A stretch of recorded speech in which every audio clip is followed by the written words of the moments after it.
19世纪初的欧洲，战火与硝烟是寻常的风景，而比拿破仑的铁蹄更早统一这片大陆的，是一种无形的秩序——金钱。在法兰克福的犹太人隔离区，一个名叫梅耶·罗斯柴尔德的男人，做出了一个在当时看来近乎残酷的决定。他将5个儿子，像5支淬了剧毒的箭，射向了欧洲最重要的5个心脏。老大阿姆希尔留守法兰克福，老二所罗门去了维也，老三内森去了伦敦，老四卡尔去了那不勒斯，老五詹姆斯则奔赴巴黎。这不是一次简单的留学或分家，这是一场精心策划的入侵。老罗斯柴尔德留给儿子们的不是万贯家财，而是一套冷酷到极致的生存法则。他告诉他们，你们要像钟表一样精确，像猎犬一样敏锐。他建立了一套当时绝无仅有的情报系统，用信鸽、快船和遍布欧洲的秘密代理人，构建起一个比任何国家都更高效的信息网络。最经典的一役是滑铁卢战役。当整个欧洲都在屏息等待拿破仑与威灵顿公爵的决战结果时，罗斯柴尔德家族的信使正骑着快马穿越惊涛骇浪的英吉利海峡，为伦敦的内森·罗斯柴尔德带去第一手战报：拿破仑战败。内森收到情报后，面无表情地走进伦敦证券交易所。他没有声张，而是反向操作，开始疯狂抛售英国公债。所有人都以为他收到了拿破仑获胜的内幕消息，恐慌瞬间蔓延，公债价格一泻千里，跌到了谷底。就在所有人都血本无归之际，内森的代理人悄无声息地以近乎废纸的价格吃下了市场上绝大部分的公债。第二天，威灵顿公爵胜利的官方消息传来，公债价格一飞冲天，一夜之间，内森获利数千万英镑，相当于当时英国政府1年的财政收入。整个大英帝国的金融命脉被这个来自法兰克福的犹太人死死地攥在了手里。很多人批判罗斯柴尔德家族发战争财，手段肮脏，毫无道德可言，但他们忽略了一个本质：战争、恐慌、贪婪、信息差，这些才是那个世界最真实的底色。罗斯柴尔德家族没有创造规则，他们只是比所有人都更早、更深刻地洞悉了规则，并把规则利用到了极致。他们成功的核心并非多有钱，而是拥有一种穿透一切温情脉脉的表象，直达事物本质的清醒的功利主义。这是一种顶级的现实感，它不带感情色彩地看待世界，承认驱动人类社会运转的底层逻辑，就是利益的交换与权力的博弈。他不问应不应该，只问可不可以，值不值得。今天，我们大多数普通人缺的恰恰就是这种清醒。我们总被善良、道德、体面这些美好的词汇包裹，却一次次被现实的耳光抽得眼冒金星。我们总以为只要自己足够好，世界就会温柔以待，结果却发现，这个世界更喜欢你强，喜欢你厉害，喜欢你足够功利。所以，今天节目不想再给你喂食任何心灵鸡汤，我们来聊点脏的，但绝对现实的东西，聊聊如何从一个总被生活毒打的老好人，蜕变成一个洞悉规则、手握筹码的清醒玩家。撕掉滤镜，直面真实的世界法则。为什么善良的你总是被生活毒打？你一定有过类似的经历。在职场上，你任劳任怨，从不拒绝任何额外的工作，脏活累活全包揽。你以为这样能换来领导的赏识和同事的认可，结果升职加薪的是那个懂得向上管理、会哭的孩子，而你只收获了一张好人卡和一身的疲惫。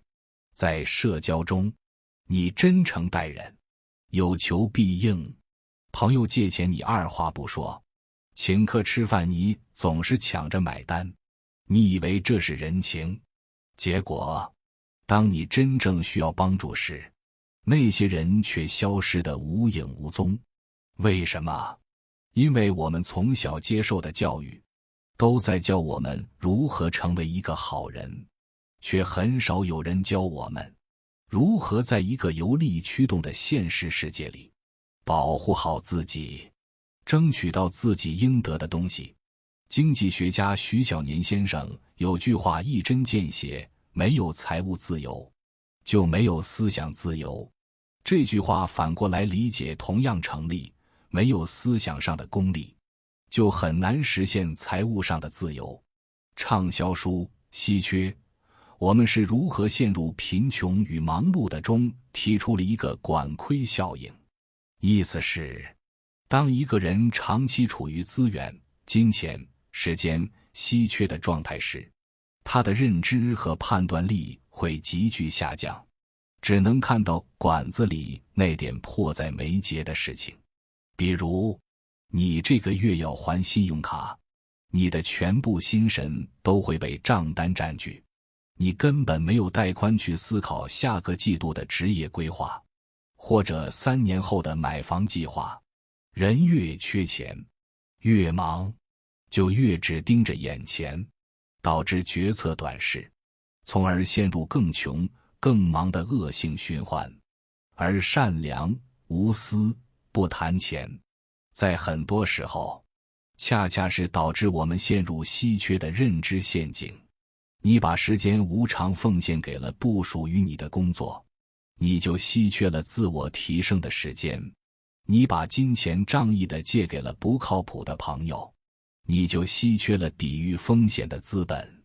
你以为你在积攒人品，实际上你是在主动让渡自己的资源，让自己陷入管窥的困境。清醒的功利主义者首先是一个精明的资源管理者，他们深刻地明白自己的时间、精力、金钱、人脉都是有限的、宝贵的资源。他们做的每一件事都会在心里快速建立一个成本收益模型。帮同事做这个 PPT， 我能获得什么？是未来他会在某个项目上支持我，还是仅仅收获一句廉价的谢谢？如果只是后者，那么对不起，我的时间很贵。参加这个饭局，我能链接到什么样的人？是能给我带来信息增量、认知提升的牛人，还是只是一群消耗我能量的酒肉朋友？如果是后者，我宁愿回家读一本书。听起来很冷酷，很没有人情味，但这就是现实。成年人的世界本质上就是一场价值交换，你无法为别人提供价值，你就没有价值。你所谓的善良，如果不能转化为一种可被感知的价值、情绪价值、信息价值、资源价值，那它就是廉价的，甚至是负资产，因为它在消耗你。罗斯柴尔德家族的情报网就是最极致的价值交换网络，他们提供的是当时欧洲最稀缺的资源，确定性的信息。所以国王、将军、银行家都愿意为他们的信息支付天价。他们不是在做慈善，他们是在做最高端的价值生意。所以请撕掉那层温情脉脉的滤镜吧，承认自己对金钱、对影响力、对更好生活的渴望并不可耻。可耻的是，明明欲望满满，却要伪装成一个与世无争的圣人，最后在现实面前不堪一击，戒断精神鸦片。至于你的金钱羞耻症，把搞钱当成一场通关游戏。我有个亲戚，家里从小就很有钱，但他从大学成年的第一天起，就刻意去锻炼自己赚钱的能力。他大学是在英国留的学，期间做代购副业挣了不少钱，而且大二开始就利用各种渠道和机会刷实习经验，参加科研，为毕业进入工作积累了一份亮眼的履历。有时候聊起的时候，我问他，你家又不缺钱，为什么要这么拼？好好享受大学时光不好吗？他当时说了一句让我很振聋发聩的话，这个世界的真相就是钱和资源呀，所以要尽早积累。享受随时可以，但积累能力和资本的窗口期就那么几年。你看，有些人一早就认清了这个世界的底层运转逻辑，而我们很多人还在被一种无形的枷锁束缚着，那就是金钱羞耻症。我们羞于谈钱，觉得钱是阿堵物，是万恶之源。我们鄙视那些一身铜锈味的商人，崇拜那些清高的文人。我们觉得追求精神世界远比追求物质财富要高级，这是社会给我们注射的最大剂量的精神鸦片。它让我们心安理得地接受贫穷，让我们为自己的不作为找到一个道德上的制高点。但真相是，当你连生活的尊严都无法保障时，你所谓的精神追求不过是空中楼阁。李湘之前在节目上说过一句很赤裸的话，女人到老的时候绝对不能少一样东西，就是钱。一定要有钱，你才会给自己很多的安全感。话糙理不糙，钱在现代社会几乎是兑换一切资源的硬通货。它能给你带来选择的自由，能帮你经营好亲密关系，能让你在面对意外和疾病时有足够的底气。它能击退现实中99%的一地鸡毛。一个清醒的功利主义者从不为赚钱感到羞耻，相反，他们把赚钱看作是一场智力、体力和心力结合的最刺激的通关游戏。如何治愈你的金钱羞耻症？第一步，重新定义钱，把它看作是工具和积分。钱本身没有善恶，它只是一个工具，就像一把锤子，可以用来建房子，也可以用来伤人。关键在于使用它的人。把它看作是你在这个社会上披荆斩棘的武器，是你实现人生目标的燃料。同时，把它看作是你玩人生这场游戏获得的积分。你完成一个高难度的项目，是打了一个大 boss， 获得了10000点经验和金币。你通过学习一项新技能，是解锁了一个新装备，战斗力加500。当你用游戏化的心态去看待它，你会发现赚钱的过程充满了乐趣和成就感。第二步，将赚钱与创造价值划等号。不要把赚钱想象成坑蒙拐骗。在阳光下的商业世界，绝大部分的财富都来自于你为社会、为他人创造了价值。你写出一篇爆款文章，为读者提供了情绪价值和信息价值。你开发一款好用的 App， 为用户节省了时间，提高了效率。你开一家味道地道的餐厅，为食客提供了味蕾的享受。这些都是在创造价值，而钱只是社会给予你价值创造的回报和勋章。当你把焦点从我要搞钱转移到我能为别人提供什么价值上时，你的格局就打开了，赚钱会变成一个自然而然的结果。第三步，允许自己配的，建立富人思维。很多人赚不到钱，是因为内心深处觉得自己不配拥有。他们一旦手里有点钱，就惶惶不安，要么赶紧花掉，要么就会因为意外而破财。你需要从心底里告诉自己，我值得拥有富足的生活，我配得上更好的东西。这种心理上的允许，会极大地改变你的能量场，让你吸引来更多的机会和财富。从清醒到清盘，普通人的财富跃迁手册。你不是没机会，你只是没嗅觉。很多人会说，道理我都懂，罗斯柴尔德离我太远，我只是个普通人，没本金，没人脉，怎么破局？一个残酷的真相是，这个时代从不缺少机会，只缺少发现机会的嗅觉和抓住机会的手。回顾过去20年，时代给过普通人多少次改变命运的窗口期？05年的淘宝，你只要敢开店，会上架，就能赚钱。16年的公众号，你只要会写点东西，能坚持，就能积累粉丝。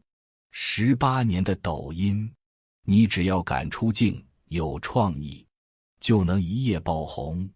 20年的直播电商，21年的小红书，每一波浪潮都让一批曾经的普通人脱离了原来的阶层。